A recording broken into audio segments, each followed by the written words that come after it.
Ito ang oras ng panalangin.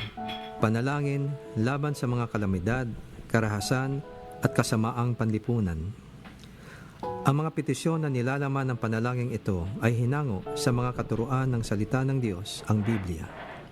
Ang salita ng Diyos mula sa mga awit 46, talatang 1 hanggang 3 at 7. Ang Diyos ang ating lakas at kanlungan, at handang saklulo kung may kaguluhan. Di dapat matakot, mundo'y mayanigman, kahit na sa dagat ang bundok matangay, kahit na manggalit yaong karagatan, at ang mga burol mayanig magimbal. Nasa atin ang Diyos na makapangyarihan, ang Diyos na ating kanlungan. Naway sabayan ninyo ako sa panalangin na ito. Diyos na makapangyarihan, tagapaglikha ng lahat ng aming nakikita at di nakikita, Ikaw na nakakapag-utos at sinusunod ng kabundukan at karagatan, ng kalangitan at kalawakan. Kami ay iyong kahabagan at iligtas sa mga mapagpinsalang mga sakuna na dulot ng kalikasan. Naway huwag mo kaming payagang labis na masalanta ng mababagsik na mga bagyo, ng mapanirang mga sunog, matinding mga paglindol at iba pang mga nakakapangilabot na trahedya. Kami ay lubos na nagpapakumbaba at aming pinagsisisihan ang aming mga kasalanan. Patawarin mo kami sa lahat ng aming kasamaan, paghihimagsik, kasakiman, karahasan, kawalan ng pag-ibig sa aming kapwa, katiwalian at pagsuway sa iyong mga utos. At huwag mo kaming parusahan ng lubos dahil kami ay humihingi ng iyong awa at kahabagan.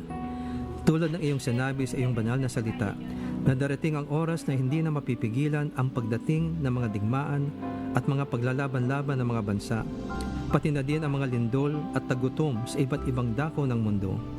Aming panghahawakan ang pag-asang nanggagaling lamang sa iyo. Sa iyong tulong, kami ay magtsatsaga sa aming kapigatian at palagiang kaming mananalangin sa iyo. Sa iyo kami dudulog, O Diyos, at ihingi ng iyong habag. At tulad ng iyong pinangako sa iyong salita, ayon sa iyong kahabagan, kami ay iyong diringgin at ililigtas.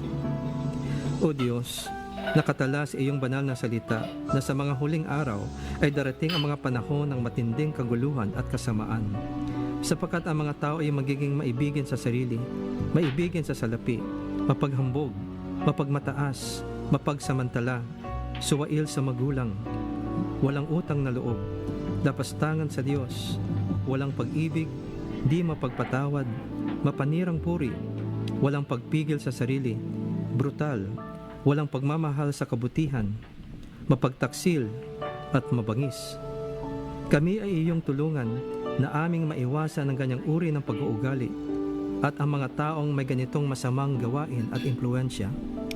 Kami ay iyong iligtas sa mga taong masasama at mararahas at iyong pigilan ang kanilang masasamang nilalayon. Ayon sa iyong dakilang pagmamahal, kami ay turuan na huwag gantihan ng masama ang masama at huwag sumpain ang mga sumusumpa sa amin. Sa halip, iyo kaming turuang pagpalain sila dahil sa iyong pangako na kami ay iyong pagpapalain. Sa iyong dakilang pangalan, Jesus, aming hinihiling na iyong ipamalas sa aming bayan ang iyong tagumpay laban sa karahasan, sa pagpatay sa walang kasalanan, sa pusong walang mabuting isipan sa kapwa, sa mga taong ubod tulin sa landas ng kasamaan, sa pagiging mapagsinungaling saksi, at sa pagdudulot ng away sa aming mga kapwa. O Diyos, iyo kaming turuan at tulungan na ibigin namin ang aming kapwa gaya ng pag-ibig namin sa aming mga sarili.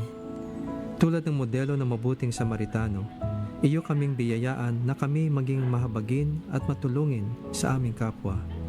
Sa iyong kahabagan at pag-iingat sa amin, ay panaigin mo nawa ang mga mabubuting bagay at magandang kinabukasan para sa aming buhay, pamilya, simbahan, lungsod at bansa. Maraming salamat, Panginoon, sa iyong pagtugon sa aming mga dalangin na ito, sa pangalan ni Jesus. Amen.